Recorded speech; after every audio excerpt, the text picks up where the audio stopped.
احشر الذین ظلموا، جن لوگوں نے گناہ کیے، کفر کیا، شرک کیا، گناہوں بھری زندگی گزاری، انہیں جمع کیا جائے گا۔ وَأَزْوَاجَهُمْ، اور ان کے جوڑوں کو جمع کیا جائے گا، یعنی کافر کو کافر کے ساتھ جمع کریں گے، مشرک کو مشرک کے ساتھ، یہودی کو یہودی کے ساتھ، عیسائی کو عیسائی کے ساتھ۔ وَمَا كَانُوا يَعْبُدُونَ مِن دُونِ اللَّهِ، اللہ کو چھوڑ کر جن بتوں کو وہ خدا سمجھتے تھے اور ان کی پوجا کرتے تھے، ان بتوں کو بھی جمع کیا جائے گا۔ فَاهْدُوهُمْ إِلَىٰ صِرَاطِ الْجَحِيمِ، پس فرشتوں سے فرمایا جائے گا کہ تم انہیں بھڑکتی ہوئی آگ کا راستہ دکھاؤ، جحیم کا راستہ ان کافروں کو اور ان کے بتوں کو دکھاؤ۔ وَقِفُوهُمْ، پھر وہ جہنم کے قریب پہنچیں گے تو فرمایا جائے گا، اے فرشتوں انہیں جہنم کے پاس روک دو۔ اب یہ جہنم کے پاس روک دیے جائیں گے تمام کافر۔ اب مجرم جہنم کے لیے حاضر ہے، جہنم کی آگ کو اللہ تعالی زبان عطا فرمائے گا اور وہ انہیں پکارے گی، وہ انہیں ڈرائے گی، کہ کانپ رہے ہوں گے۔ انہم مسئولون، بے شک ان سے پوچھا جائے گا کہ تمہیں کیا ہو گیا تھا، تم نے اللہ کی نافرمانی کیوں کی؟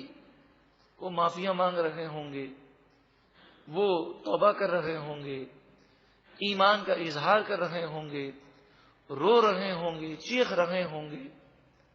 اب ان سے کہا جائے گا کہ دنیا میں تو تم کفر پر، شرک پر اور گناہوں پر ایک دوسرے کی مدد کرتے تھے۔ مَا لَكُمْ لَا تَنَاصَرُونَ، اب تمہیں کیا ہو گیا کہ تم ایک دوسرے کی مدد نہیں کرتے؟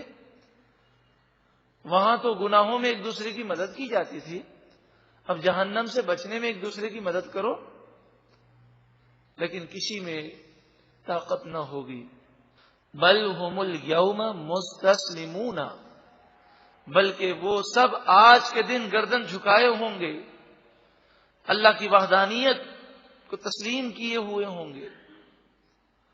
اب جب جہنم میں جانے والے ہوں گے، جہنم کے قریب ہوں گے، خوف کا عالم ہوگا۔ وَأَقْبَلَ بَعْضُهُمْ عَلَى بَعْضٍ يَتَسَاءَلُونَ، آپس میں یہ ایک دوسرے سے پوچھیں گے، ایک دوسرے کی طرف منہ کریں گے اور ایک دوسرے سے پوچھیں گے۔ قالوا، وہ کہیں گے، انکم کنتم تأتوننا عن الیمین، تم ہی وہ برے لوگ ہو، بے شک تم ہمارے پاس دائیں طرف سے آتے تھے، یعنی جو سیدھی راہ تھی وہاں سے آ کر ہمیں سیدھی راہ سے روکتے تھے اور ہمارے رخ کو تم پلٹ دیتے تھے، تم نے ہمیں گمراہ کیا، تم نے ہمیں تباہ کیا، ہم نے تمہاری باتیں مانی۔ قالوا، تو جن لوگوں کی باتیں مانی ہوں گی وہ گناہگاروں کے سردار یہ کہیں گے، بل لم تکونوا مؤمنین، ہمارا قصور نہیں ہے بلکہ تم ہی خود ایمان لانے والے نہ تھے، ہم نے تو تمہیں صرف بہکایا، تمہیں کیا ضرورت تھی کہ تم ہماری بات مانتے؟ ہم نے تو کئی لوگوں کو بہکایا، لیکن اس زمانے ہی میں کئی مومنین تھے جنہوں نے ہماری باتوں کی کوئی پرواہ نہ کی، تمہیں اللہ نے عقل دی تھی، تم ہماری باتوں میں کیوں آئے؟ تو تم آج عذر نہ کرو، تم بھی مجرم ہو۔ وما کان لنا علیکم من سلطان، ہمارا تم پر کوئی غلبہ نہیں تھا، کوئی زور نہیں تھا، ہم نے تمہیں مار کر پکڑ کر گناہ نہیں کروائے، ہم تو صرف تمہیں بری باتیں بتاتے تھے، برے مشورے دیتے تھے، تمہیں کیا ضرورت تھی، تم نہ مانتے۔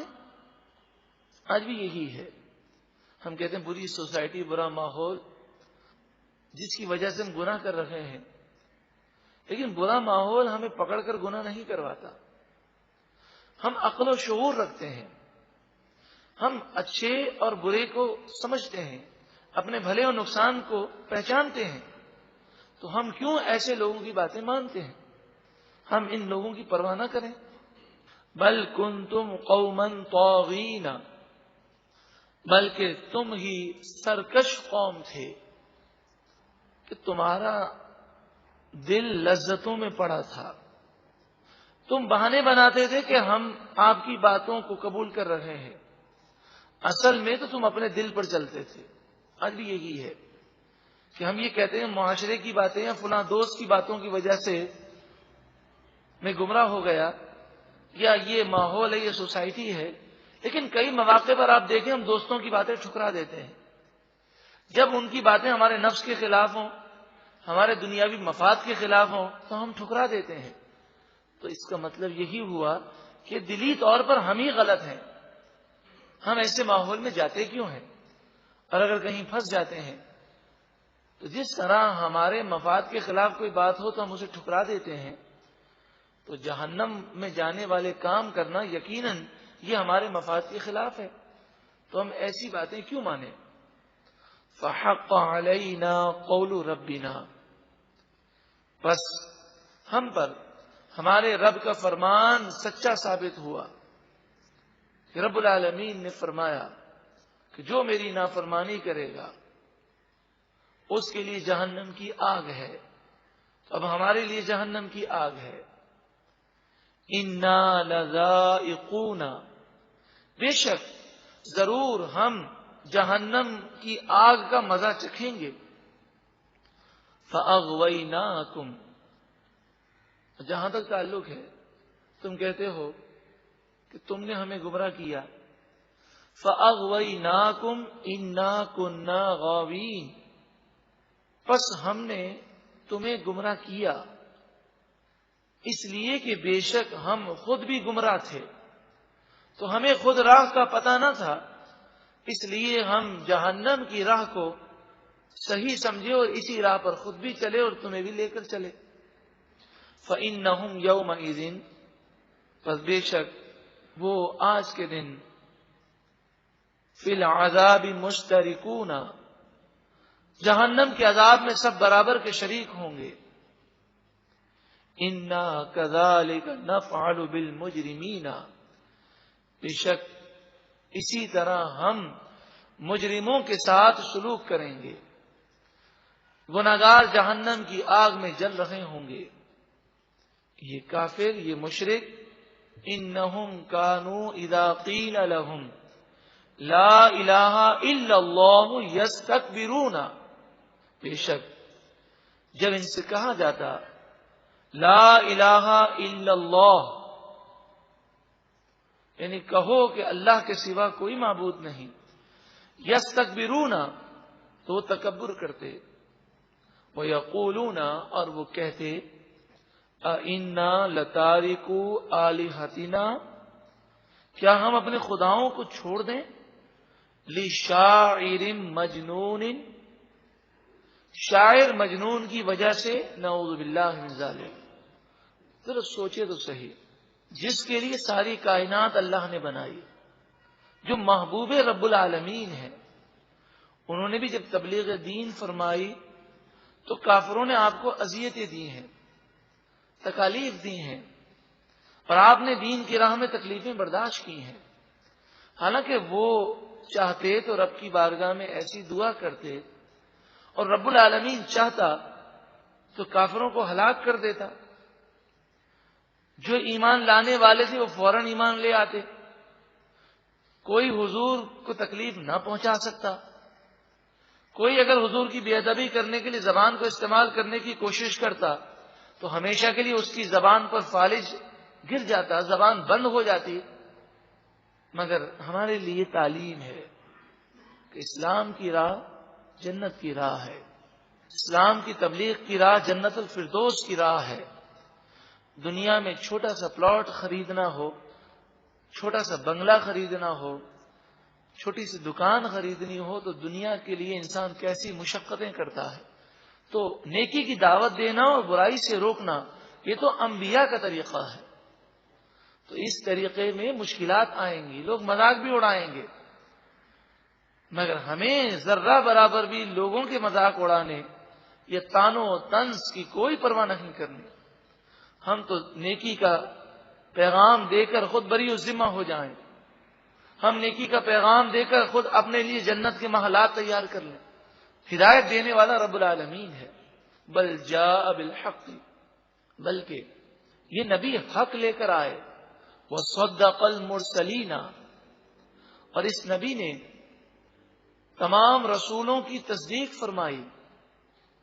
یہ سچے نبی ہیں اور ان کا ذکر پچھلی کتابوں میں بھی ہے، مگر یہ کافر ان کی بے ادبی کرتے تھے.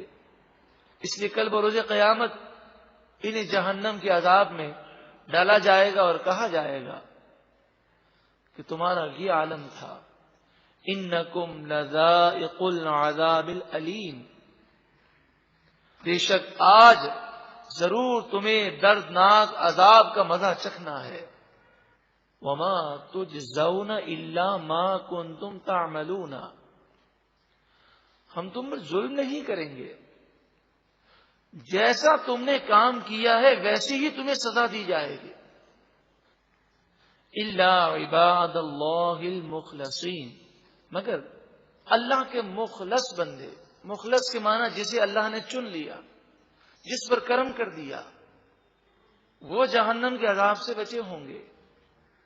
جو نیک ہیں، پارساں ہیں، جنہوں نے ایک پاکیزہ زندگی گزاری، جن کا ظاہر بھی پاکیزہ، جن کا باطن بھی پاکیزہ، جن کی نگاہیں بھی پاکیزہ، جن کی سوچ بھی پاکیزہ، جن کے خیالات بھی پاکیزہ، جن کی زندگی کا مشن کھانا پینا اور عیش کرنا نہیں، جن کی زندگی کا مشن اسلام کی خدمت کرنا ہے، قرآن کی دعوت کو عام کرنا ہے. تو یہ مخلص بندے اللہ تعالیٰ نے ان بندوں کو چن لیا. یقیناً جسے خدمت اسلام نصیب ہو جائے، قرآن کی دعوت دینا نصیب ہو جائے، یہ اس کا کمال نہیں ہے، یہ رب کا فضل ہے کہ اس نے یہ توفیق دی. اے پروردگار ہمیں بھی یہ توفیق عطا فرما، ورنہ زندگی تو گزر جائے گی. کتنے آئے اور چلے گئے، یہ بنگلے اور یہ کاریں، یہ بینک بیلنس، یہ فیکٹریاں، یہ تو چلتے رہیں گے.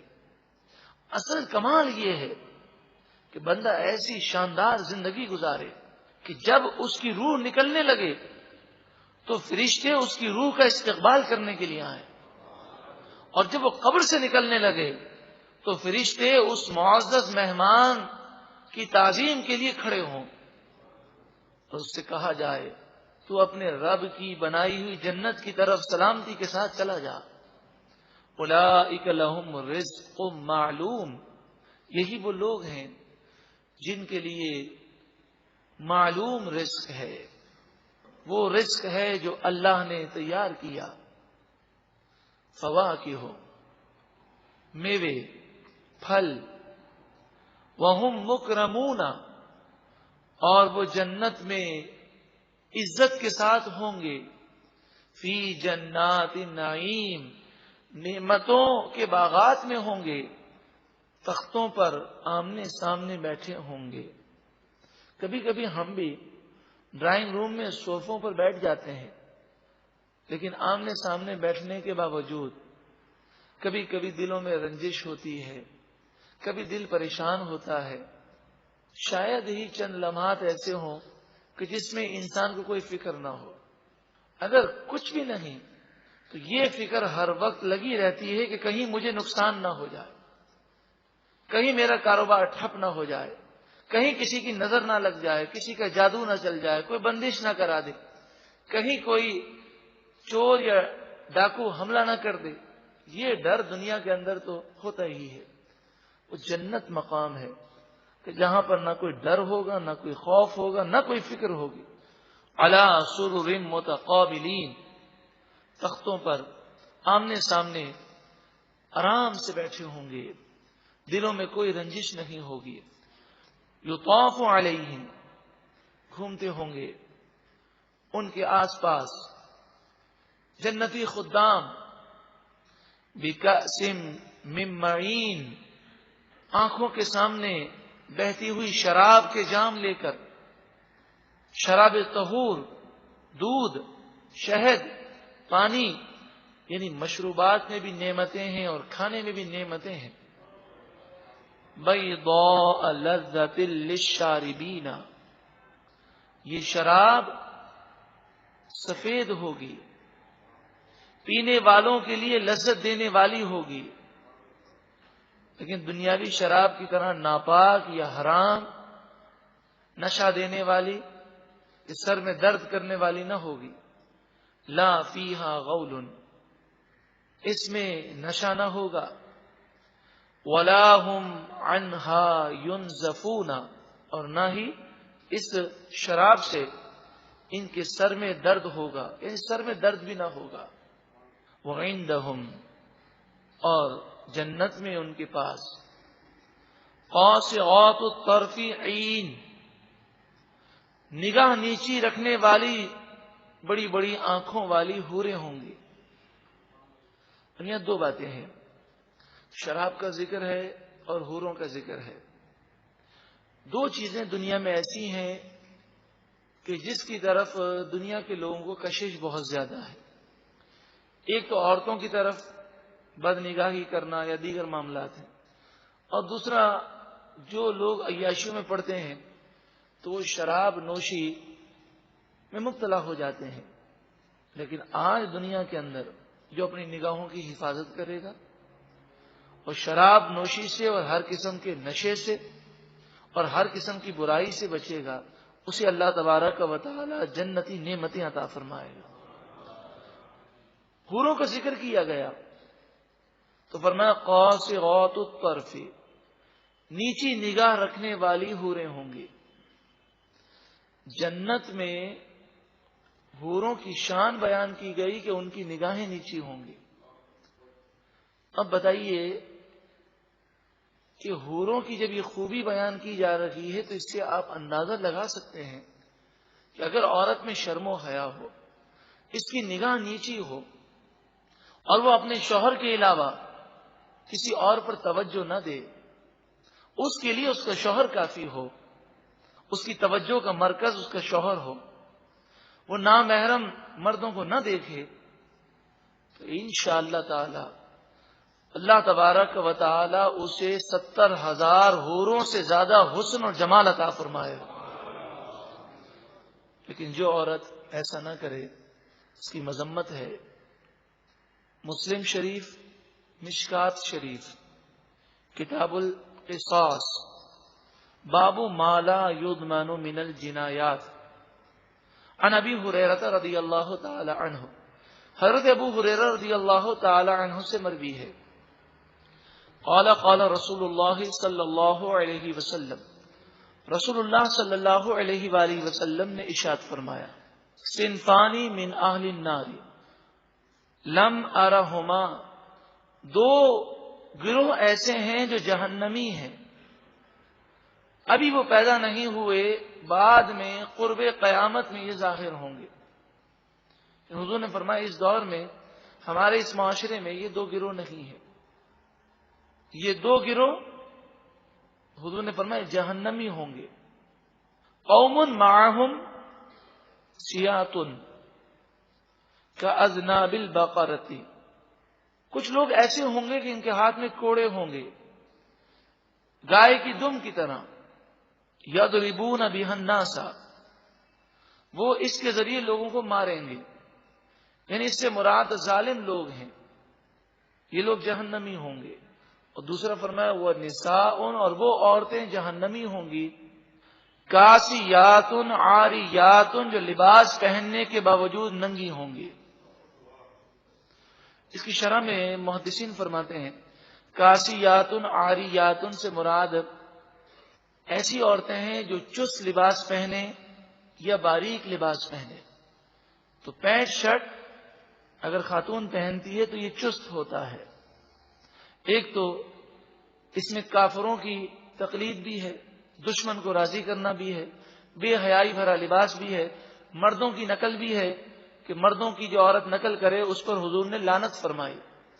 اس کے علاوہ یہ بھی ہے کہ اکثر یہ چست ہوتا ہے. تو چاہے پینٹ شرٹ ہو، چاہے شلوار قمیض ہو، عورت کے لیے جائز نہیں کہ وہ چست لباس پہنے، باریک لباس پہنے، یہاں تک کہ اگر باریک لباس اور چست لباس پہن کر وہ اپنے باپ کے سامنے آتی ہے تو باپ کے سامنے آنا بھی گناہ ہے، کیونکہ باپ چہرہ دیکھ سکتا ہے، سر کو دیکھ سکتا ہے، لیکن اگر پورے جسم پر لباس چست ہے تو وہ اعضاء کہ جن اعضاء کو دکھانا باپ کو بھی جائز نہیں، ان اعضاء کا اگر شیپ وہ کپڑوں کے باہر سے بنتا ہے تو یہ بھی حرام ہے، لیکن خواتین اس کی احتیاط نہیں کرتی۔ تو چست لباس پہننے والی، باریک لباس پہننے والی وہ لباس پہننے کے باوجود ننگی ہیں۔ اور کاسیاتن عاریاتن کے دوسرے معنی محدثین نے یہ فرمائے کہ کچھ وہ لباس پہنی ہے وہ باریک بھی نہیں ہے اور چست بھی نہیں ہے، مگر کچھ حصہ جس کا چھپانا ضروری ہے عورتوں نے نہیں چھپایا، مثلا ان کے بازو کھلے ہوئے ہیں، آدھی آستین یا آدھی سے بھی کم آستین پہننے والی عورتیں عبرت حاصل کریں، یا غیر مردوں کے سامنے ان کے بال کھلے ہیں یا چہرہ کھلا ہوا ہے یا گلا کھلا ہوا ہے، ان تمام باتوں میں یہ عورتیں داخل ہیں کہ کچھ حصوں پر لباس ہے اور کچھ حصے وہ ننگے ہیں۔ اسی طرح لباس کے اندر ایسی کٹنگ ہو کہ جس سے جسم نظر آتا ہو، چاہے ڈیزائننگ ہو، یہ بھی حرام ہے۔ آگے ارشاد فرمایا ممیلاتن مائلاتن۔ دیکھیں میں یہ بات کہوں تو ہو سکتا ہے کوئی ناراض ہو جائے، بس سرکار کے فرمان پر تو کوئی ناراض ہو ہی نہیں سکتا، مومن تو ناراض نہیں ہوگا۔ یہ لباس ایسا کیوں پہنتی ہیں؟ فرمایا ممیلاتن، مردوں کو مائل کرنے والی ہیں، مائلاتن اور غیر مردوں کی طرف مائل ہونے والی ہیں۔ آپ ایسا لباس پہن کر کسے متوجہ کرنا چاہتی ہیں؟ رسول اللہ صلی اللہ علیہ وآلہ وسلم نے واضح طور پہ فرمایا کہ جو عورت بے پردہ نکلتی ہے در حقیقت وہ غیر مردوں کی توجہ حاصل کرتی ہے، جب غیر مرد اس کی طرف متوجہ ہوتے ہیں تو وہ بھی ان کی طرف متوجہ ہوتی ہے۔ رؤوسہن کأسنمۃ البخت المائلۃ، اور ان کے سر موٹی اونٹنیوں کے کوہان کی طرح ہوتے ہیں۔ اس سے مراد ہے کہ شرم و حیا سے وہ نگاہ نیچی کر کے نہیں چلتی بلکہ اپنے سروں کو اٹھا کر چلتی ہیں۔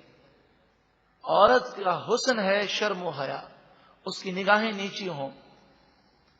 لا يدخلن الجنت، یہ عورتیں جنت میں کبھی داخل نہیں ہوں گی اگر ان کا ایمان برباد ہو گیا۔ لا يدخلن الجنت، یہ جنت میں داخل نہیں ہوں گی۔ ولا یجدن ریحھا، اور یہ جنت کی خوشبو بھی نہیں پائیں گی۔ وَإِنَّ رِيحَهَا لَتُوجَدُ مِن مَّسِيرَةِ كَذَا وَكَذَا، حالانکہ اس کی خوشبو بہت دور سے سونگھی جائے گی۔ ایک روایت میں کہ 1000 سال تک اگر کوئی گھوڑا سوار دوڑتا رہے تو جتنا فاصلہ طے کر لے اس سے بھی زیادہ فاصلے سے جنت کی خوشبو آ رہی ہوگی۔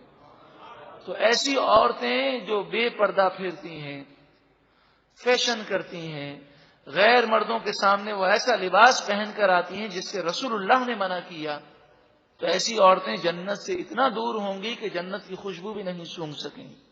مشکات میں کتاب القصاص باب ما لا یضمن من الجنایات میں یہ حدیث پاک حضرت ابو ہریرہ رضی اللہ تعالی عنہ سے منقول ہے۔ اللہ تعالی مردوں کو بھی شرم و حیا نصیب فرمائے اور ہماری ماؤں اور بہنوں کو بھی شرم و حیا کی چادر عطا فرمائے۔ وعندهم قاصرات الطرف عین، جنتیوں کے پاس ایسی خواتین ہوں گی جو جنتی عورتیں ہوں گی اور حوریں ہوں گی کہ جن کی نگاہیں نیچی ہوں گی اور وہ خوبصورت بڑی بڑی آنکھوں والی ہوں گی۔ کأنہن بید مکنون، یہ اس طرح حوریں ہوں گی اور جنتی عورتیں ہوں گی کہ جیسے انڈا جو چھپا کر رکھا گیا۔ یوں سمجھیے کہ جب مرغی انڈا دیتی ہے تو اس انڈے پر کوئی مٹی یا کوئی خاک وغیرہ نہیں ہوتی، اسی طرح موتیوں کو دیکھیں کہ موتی جب وہ سیپیوں سے اور مونگوں سے نکلتے ہیں تو چاہے وہ کتنا عرصہ رہیں وہ بالکل صاف اور ستھرے ہوتے ہیں. اسی طرح پھلوں کو دیکھیں کہ جب ان کا چھلکا اتار دیا جاتا ہے تو نہ جانے کتنی مٹیاں لگی ہوں گی، لیکن چھلکا اتارنے کے بعد اندر کا گودا دیکھیں تو صاف و شفاف ہوتا ہے. مراد یہ ہے کہ ہزاروں سال قبل اللہ رب العالمین نے حوروں کو پیدا کیا اور پھر جنتی جنت میں ہزاروں کروڑ کھربوں سال سے بھی زائد ہمیشہ ہمیشہ رہیں گے. تو یہ عورتیں اور یہ حوریں نہ بوڑھی ہوں گی اور نہ ہی ان کے حسن پر کوئی فرق ہوگا، بلکہ ان پر کوئی زمانے کا اثر لاگو نہیں ہوگا. فَأَقْبَلَ بَعْضُهُمْ عَلَى بَعْضٍ يَتَسَاءَلُونَ، پھر وہ ایک دوسرے کی طرف توجہ کر کے آپس میں باتیں کریں گے، پوچھیں گے. اس میں ایک شخص کہے گا، جنت کی گفتگو قرآن مجید فرقان حمید نے بیان کی. قال قائل منہم انی کان لی قرین، ان میں سے کہنے والا جنتی کہے گا بے شک میرا ایک دوست تھا. یقول اِنَّکَ لَمِنَ الْمُصَدِّقِینَ، وہ مجھے بہکانے کی کوشش کرتا اور مجھے کہتا کہ کیا تم اس اسلام کی تصدیق کرنے والے ہو؟ کیا تم اس بات کی تصدیق کرتے ہو کہ مرنے کے بعد دوبارہ اٹھیں گے؟ اَإِذَا مِتْنَا وَكُنَّا تُرَابًا، کیا جب ہم مر جائیں گے اور مٹی مٹی ہو جائیں گے، وَعِظَامًا، اور ہڈیاں ہڈیاں ہو جائیں گے، اَإِنَّا لَمَدِينُونَ، کیا ہمیں جزا اور سزا دی جائے گی؟ کیا ہمیں اچھے اعمال پر ثواب ملے گا دوبارہ اٹھ کر، برے اعمال پر سزا ملے گی؟ یعنی گویا کہ وہ جنتی یہ کہہ رہا ہے کہ میرا ایک دوست تھا، جب میں راہ ہدایت پر آیا اور جب میں نے کفر کو چھوڑ دیا تو اس دوست نے مجھے بہت روکنے کی کوشش کی، تو میں نے اس دوست کی باتوں کو ٹھکرا دیا، اس کی دوستی کی پرواہ نہ کی اور میں نے جنت کی راہ کو اختیار کیا. اچھا ہوا، ورنہ میرا یہ دوست مجھے تباہ کر دیتا. ہمیں بھی سوچنا چاہیے کہ اگر ہم قرآن و حدیث کی باتیں سن کر دین ہدایت پر اور صراط مستقیم پر آنا چاہتے ہیں اور اگر ہمارے کوئی رشتہ دار یا ہمارے دوست ہمیں روکنا چاہتے ہیں تو ہم ان کی باتوں کو ٹھکرا دیں، ہم وہی راہ اختیار کریں جس کا اللہ اور اس کے رسول نے حکم دیا. قال هل انتم مطلعون، وہ کہنے لگا کیا تم اس پر مطلع ہو سکتے ہو؟ ذرا جھانک کر دیکھتے ہیں کہ وہ جہنم میں کس حال میں ہے. فاطلع، پس اس جنتی نے جھانکا جہنم میں، دوزخ میں، یہ دیکھنے کے لیے کہ میرا ساتھی اب جہنم میں کس عذاب میں ہے. فرآہ فی سواء الجحیم، پس اس نے اسے جہنم کی بھڑکتی ہوئی آگ کے درمیان پایا. اللہ تبارک و تعالی نے اسے بھی دکھا دیا اور وہ جنتی نعمتیں دیکھ رہا ہے اور اپنے ساتھی کو جنت میں دیکھ رہا ہے. تو چیخ و پکار اس نے کر دی اور کہا مجھے بچاؤ، افسوس کا اظہار اس نے کیا. تو اس جنتی نے کہا قالا، اس نے کہا تاللہ، اللہ کی قسم، ان کدت لتردینی، تو نے تو مجھے تباہ کرنے میں کوئی کسر باقی نہ رکھی تھی. قریب تھا کہ تو مجھے ہلاک کر دیتا اور مجھے گناہوں میں تو دوبارہ ڈال دیتا.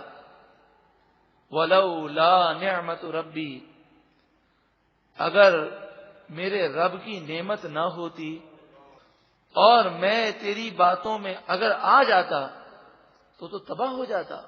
یہ تو میرے رب کا کرم ہے. اگر میرے رب کی نعمت مجھ پر نہ ہوتی لکنت من المحضرین، تو ضرور میں آج مجرم بنا کر حاضر کیا جاتا، آج میں بھی جہنم میں ہوتا. پیارے و محترم بھائیوں، جب ہم دین کے راستے پر آتے ہیں، نیک بنتے ہیں، تو بسا اوقات دوست رشتہ دار، عزیز و اقارب ٹھکرا دیتے ہیں. اللہ کی رضا کے لیے سب کو آپ قربان کر دیجئے. رسول اللہ کی محبت میں جب ہم یہ کہتے ہیں میرا سب کچھ آپ پر قربان ہے یا رسول اللہ، تو پھر ان دوستیوں کو، رشتہ داریوں کو قربان کر دیجئے. ہماری طرف سے کوئی قطع رشتہ نہ ہو، قطع رحمی نہ ہو، مگر جب وہ ہمیں گناہوں کی طرف کھینچنے کی کوشش کرتے ہیں تو ایسے دوستوں سے تو بہتر یہی ہے کہ بندہ تنہائی اختیار کرے، کہ وہ تو جہنم کی طرف ہمیں کھینچ رہے ہیں. اب مجھے بتائیے کہ اگر کوئی دوست ہمیں ہیروئن اور چرس کا عادی بنانے کی کوشش کرے تو کیا ہم اس سے دوستی برقرار رکھیں گے؟ ہیروئن اور چرس بھی گناہ ہے، یہ دنیا کو تباہ کرتی ہے، مگر ہمارے دوست جو فلمیں، ڈرامے اور دیگر گناہوں کی طرف ہمیں لے جانے کی کوشش کرتے ہیں، یہ تو ہیروئن اور چرس سے بھی زیادہ خطرناک ہے. کہ جب نگاہیں گندی ہوں، دل گندا ہو، تو بندہ نماز سے بھی دور ہوتا ہے اور ہر بڑے سے بڑا گناہ کرنے لگتا ہے. افما نحن بمیتین الا موتتنا الاولی. اب یہ جنتی آپس میں کہیں گے کہ ہمیں صرف ایک ہی موت ہے، وہ دنیا کی موت تھی، اب دوبارہ ہمیں نہیں مرنا. وما نحن بمعذبین، اور ہمیں عذاب نہیں دیا جائے گا، اب سکون سے ہمیشہ جنت میں رہو. لوگ سمجھتے ہیں کہ اگر دنیا میں ہم کامیاب ہو گئے تو ہم حقیقی کامیاب ہیں. ڈگری ہاتھ میں آ جائے، نوکری مل جائے، انٹرویو میں کامیاب ہو جائیں، مکان بن جائے، فیکٹری قائم ہو جائے، گاڑی خرید لیں، تو سمجھتے ہیں ہم نے کامیاب زندگی پا لی. یہ کوئی کامیابی نہیں. اصل کامیابی کیا ہے؟ ان ھذا لہو الفوز العظیم.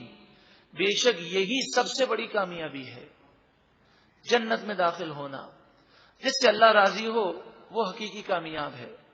لمثل ھذا فلیعمل العاملون، یہ وہ جملہ ہے جو ہلا دینے والا ہے.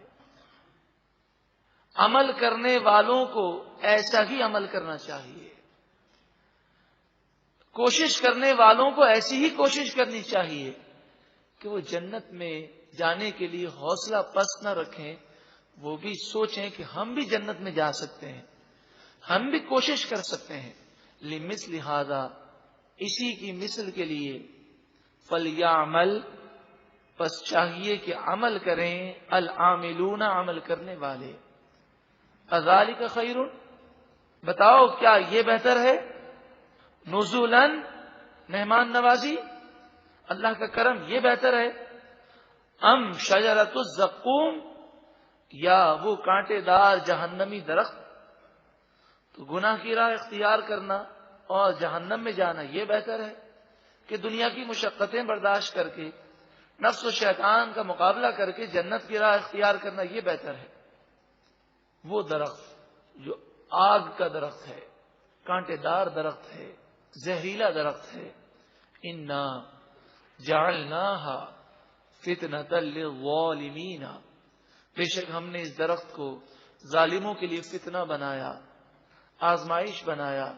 ظالم اعتراض کرتے ہیں اور کہتے ہیں کہ درخت کیسے جہنم میں ہو سکتا ہے، وہ تو آگ ہے، آگ میں درخت کیسے ہو سکتا ہے؟ یہ ان کی آزمائش ہے کہ جو چیز عقل میں اگر نہ آ سکے تو وہ عقل کے قصور کو تسلیم کر لیں، نہ کہ اس چیز کا انکار کر دیں. تو یہ ظالم، یہ کافر ناکام ہوئے اور انہوں نے اعتراض کیا. فرمایا انہا شجرۃ تخرج فی اصل الجحیم، بے شک یہ درخت جہنم کی جڑ سے اگتا ہے. طلعها کأنہ رؤوس الشیاطین، اور اس کے شگوفے، اس کی ٹہنیاں، اس کے پتے یہ شیطانوں کے سر کی طرح ہیں، یعنی بہت بھیانک اور خوفناک ہے. فَإِنَّهُمْ لَآكِلُونَ مِنْهَا، پس بے شک جہنمی ضرور اسی سے کھائیں گے. فَمَالِئُونَ مِنْهَا الْبُطُونَ، اور اپنے پیٹ کو اسی درخت سے بھریں گے. ثم ان لهم علیہا لشوبا من حمیم، پھر بے شک ان کے لیے اس درخت کے کھانے کے بعد گرم کھولتا ہوا پانی کی ملاوٹ ہے. گرم کھولتا ہوا پانی انہیں پینے کو دیا جائے گا. پہلے تو بھوک سے چیخیں گے، پھر انہیں یہ درخت کھانے کو دیا جائے گا، پھر یہ حلق میں اٹک جائے گا، پھر یہ پریشان ہوں گے، آواز نہ نکل سکے گی. پھر پانی دیا جائے گا یہ نوالا اتارنے کے لیے. وہ اس قدر کھولتا ہوا گرم ہوگا کہ اس کے قریب لاتے ہی ان کا جسم تباہ ہو جائے گا.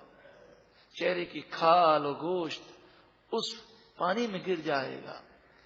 جب یہ پانی پیئیں گے تو پورا جسم وہ گل جائے گا.